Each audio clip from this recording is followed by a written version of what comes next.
इस BDR sweet demo में मैं आपको दिखाऊंगा कि ओवर्ट वर्चुअल मशीनों के लिए बैकअप कैसे कॉन्फ़िगर करें और उन्हें कैसे पुनर्स्थापित करें।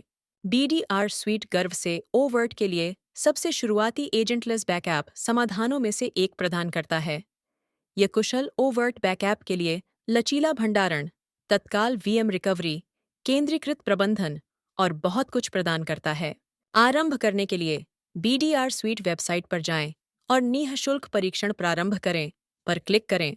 पहले चरण के रूप में विंडोज़ या लिनक्स मशीनों पर या यहाँ तक कि एक डॉकर कंटेनर के रूप में BDR स्वीट को डाउनलोड और इंस्टॉल करें। तकनीकी सहायता के लिए दी गए फॉर्म को अवश्य भरें। एक बार इंस्टॉलेशन पूरा हो जाने पर ब्राउज़र में BDR sweet backup server web console खोलें। उपयोगकर्ता नाम, पासवर्ड दर्ज करें और साइन इन पर क्लिक करें। अब आप 30 दिन के निःशुल्क परीक्षण के साथ अपने परिवेश में BDR स्वीट के पूर्ण विशेषताओं वाले संस्करण का अनुभव कर सकते हैं। पहले चरण के रूप में बैकअप डेटा को संग्रहीत करने के लिए बैकअप रिपॉजिटरी को कॉन्फ़िगर करें। आप इसे इंफ्रास्ट्रक्चर, बैकअप रिपॉजिटरी मेनू से कर सकते हैं। आप या तो ऑन प्रीमाइसेस या रिमोट स्टोरेज जैसे DAS, SAN, NAS का उपयोग कर सकते हैं, या अपने स्वयं के सार्वजनिक cloud storage Amazon S3, Azure Blob, Google cloud और S3 संगत स्टोरेज जैसे वसाबी, मिनियो, बैकब्लेज आदि का उपयोग करें। इसके बाद बैकअप के लिए ओवर्ट होस्ट जोड़ें। डेटा स्रोत, हाइपरवाइजर मेनू पर जाएं और ओवर्ट पर क्लिक करें। इस पृष्ठ पर ऐड ओवर्ट बटन पर क्लिक करें। ओवर्ट होस्ट जोड़ने के लिए डिफ़ॉल्ट और अनुशंसित विधि मैन्युअल एजेंट इंस्टॉलेशन के माध्यम से है। BDR स्वीट डेलीगेशन सर्विस को डाउनलोड करने के लिए क्लिक करें। इसे लक्ष्य ओवर्ट होस्ट पर कॉपी करना सुनिश्चित करें और इसे प्रत्येक होस्ट पर इंस्टॉल करें जिसका आप बैकअप लेने की योजना बना रहे हैं। मैन्युअल एजेंट इंस्टॉलेशन विधि का उपयोग करके ओवर्ट होस्ट जोड़ने के तरीके के बारे में वीडियो के लिए नीचे विवरण बॉक्स में लिंक देखें। जब BDR स्वीट प्रत्यायोजन सेवा की स्थापना पूरी हो जाती है और सेवा होस्ट पर चलना शुरू हो जाती है, तो ओवर्ट होस्ट को BDR स्वीट में बैकअप के लिए डेटा स्रोत के रूप में सफलतापूर्वक सूचीबद्ध किया जाएगा। अब आप ओवर्ट वर्चुअल मशीनों के लिए बैकअप कॉन्फ़िगर कर सकते हैं। Backup, configure backup, virtual machine मेनू पर जाएं और ओवर्ट पर क्लिक करें। सबसे पहले बैकअप के लिए एक नाम निर्दिष्ट करें। इसके बाद बैकअप रिपॉजिटरी चुनें और आगे बढ़ने के लिए अगला पर क्लिक करें।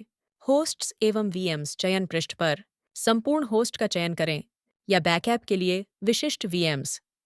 अगला क्लिक करें। BDR स्वीट लचीले बैकअप शेड्यूलिंग विकल्प प्रदान करता है। वृद्धिशील बैकअप के लिए बैकअप आवृत्ति का चयन करें। इस बैकअप कार्य के लिए मैंने प्रतिदिन रात 9 बजे बैकअप कॉन्फ़िगर किया है। केवल आरंभिक बैकअप ही पूर्ण होता है। उसके बाद यह हमेशा वृद्धिशील होता है। यदि आप समय समय पर पूर्ण बैकअप शेड्यूल करना चाहते हैं, तो आप सिंथेटिक या अतिरिक्त पूर्ण बैकअप विकल्प सक्षम कर सकते हैं। आगे बढ़ने के लिए अगला पर क्लिक करें। रिटेंशन आपको अपने बैकअप को बनाए रखने के लिए दिनों या संस्करणों की संख्या निर्दिष्ट करने की अनुमति देता है। यदि अक्षम किया जाता है, तो सभी पुनर्स्थापना बिंदु बनाए रखे जाएंगे, या आप अपनी स्टोरेज और अनुपालन आवश्यकताओं के अनुसार रिटेंशन को सक्षम कर सकते हैं और नीतियों को अनुकूलित कर सकते हैं। एक बार ऐसा हो जाने के बाद अगला पर क्लिक करें। बैकअप डेटा एन्क्रिप्शन स्थानांतरण के दौरान और आराम के समय सभी बैकअप डेटा को एन्क्रिप्ट करता है। कस्टम पासवर्ड का उपयोग करके बैकअप एन्क्रिप्ट करने के लिए आप बैकअप एन्क्रिप्शन सक्षम कर सकते हैं और पासवर्ड जोड़ सकते हैं। फिर अगला पर क्लिक करें। अंत में अपने बैकअप जॉब कॉन्फ़िगरेशन की समीक्षा करें। यदि आप कॉन्फ़िगरेशन के तुरंत बाद बैकअप कार्य चलाना चाहते हैं, तो आप इस बॉक्स को चेक कर सकते हैं और सहेजें पर क्लिक कर सकते हैं। एक बार फिर पुष्टिकरण संवाद पर सहेजें पर क्लिक करें। फिर आपको बैकअप जॉब्स की सूची पेज पर रीडायरेक्ट किया जाएगा। यहाँ प्रगति में आइकन पर क्लिक करें और बैकअप प्रगति देखें। एक बार बैकअप पूरा हो जाने पर आप यहाँ से अपने बैकअप कार्यों को संपादित कर सकते हैं, स्थिति जांच सकते हैं, रिपोर्ट देख सकते हैं और प्रबंधित कर सकते हैं। रिपोर्ट आइकन पर क्लिक करें बैकअप कार्य स्तर की रिपोर्ट देखने के लिए। अब आइए ओवर्ट पुनर्प्राप्ति विकल्पों पर नजर डालें। रिकवरी मेनू पर जाइए और बैकअप डेटा पुनर्स्थापित करें पर क्लिक करें। उस बैकअप कार्य के बगल में पुनर्स्थापित करें बटन पर क्लिक करें, जिससे आप बैकअप किए गए वीएम को पुनर्स्थापित करना चाहते हैं। उस वीएम का चयन करें जिसे आप पुनर्स्थापित करना चाहते हैं। फिर पुनर्स्थापना प्रकार चुनें। आप बैकअप किए गए ओवर्ट वीएम को संपूर्ण वीएम के रूप में पुनर्स्थापित करना चुन सकते हैं, या व्यक्तिगत डिस्क और वॉल्यूम, या विशिष्ट फाइलें और फोल्डर्स। सबसे पहले मैं आपको दिखाऊंगा कि पूर्ण वीएम रिकवरी कैसे करें, जिसके उपयोग से आप संपूर्ण बैकअप वीएम को स्रोत या विभिन्न ओवर्ट होस्ट पर पुनर्स्थापित कर सकते हैं। वीएम का चयन करें, पूर्ण वीएम पुनर्प्राप्ति विकल्प चुनें और आगे बढ़ने के लिए अगला पर क्लिक करें। पुनर्स्थापना बिंदु का चयन करें और अगला पर क्लिक करें। एक बार ऐसा हो जाने पर लक्ष्य ओवायर्ट होस्ट और स्टोरेज डोमेन का चयन करने के लिए खोज आइकन पर क्लिक करें। आप किसी मौजूदा होस्ट का चयन कर सकते हैं या कोई नया ओवर्ट होस्ट जोड़ सकते हैं। फिर होस्ट पर लक्ष्य संग्रहण डोमेन का चयन करें।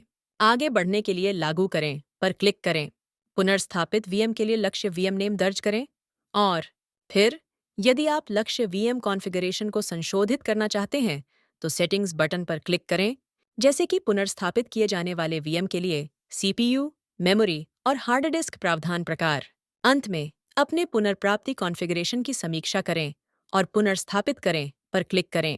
पुनर्स्थापना आरंभ करने के लिए पुष्टिकरण संवाद पर ठीक है, आगे बढ़ें पर क्लिक करें। एक बार ऐसा हो जाने पर आपको बैकअप डेटा पुनर्स्थापित करें पृष्ठ पर पुनः निर्देशित किया जाएगा। आप प्रगति आइकन पर क्लिक कर सकते हैं पुनर्स्थापना प्रगति देखने के लिए। फिर रिकवरी रिपोर्ट देखने के लिए रिपोर्ट आइकन पर क्लिक करें। एक बार पुनर्स्थापना सफल हो जाने पर आपको लक्ष्य होस्ट पर पुनर्स्थापित वीएम मिल जाएगा। आइए अब फाइल स्तरीय रिकवरी पर नजर डालें। सबसे पहले वीएम का चयन करें, फाइल लेवल रिकवरी विकल्प चुनें और अगला पर क्लिक करें। फिर पुनर्स्थापना बिंदु का चयन करें और अगला पर क्लिक करें। चयनित वर्चुअल मशीन पर डिस्क और वॉल्यूम की सूची सूचीबद्ध की जाएगी। उन फाइलों और फोल्डरों का विस्तार करें और चयन करें जिन्हें आप पुनर्स्थापित करना चाहते हैं। फिर पुनर्स्थापना स्थान चुनने के लिए क्लिक करें। पुनर्स्थापित करने के लिए बैकअप सर्वर मशीन पर फोल्डर पथ का चयन करें। फिर आप फाइलों और फोल्डरों को पासवर्ड के साथ संपीड़ित और एन्क्रिप्टेड फाइल के रूप में पुनर्स्थापित करना चुन सकते हैं। अगला पर क्लिक करें। अंत में पुनर्प्राप्ति कॉन्फ़िगरेशन की समीक्षा करें और पुनर्स्थापित करें बटन पर क्लिक करें। इसके बाद पुनर्प्राप्ति आरंभ करने के लिए ओके, आगे बढ़ें पर क्लिक करें। आपको पुनर्प्राप्ति पृष्ठ पर पुनः निर्देशित किया जाएगा, जहां से आप पुनर्स्थापना की प्रगति देख सकते हैं। फिर रिकवरी रिपोर्ट देखने के लिए रिपोर्ट आइकन पर क्लिक करें। एक बार पुनर्स्थापना सफल हो जाने पर आपको पुनर्स्थापित फाइलें और फोल्डर्स पुनर्स्थापना स्थान पर मिल जाएंगे। अब इसे आजमाने की बारी आपकी है। अपना निःशुल्क परीक्षण शुरू करने के लिए हमारी वेबसाइट पर जाएं और यदि आपको किसी सहायता की आवश्यकता हो तो बीडीआर सहायता से संपर्क करें। देखने के लिए धन्यवाद।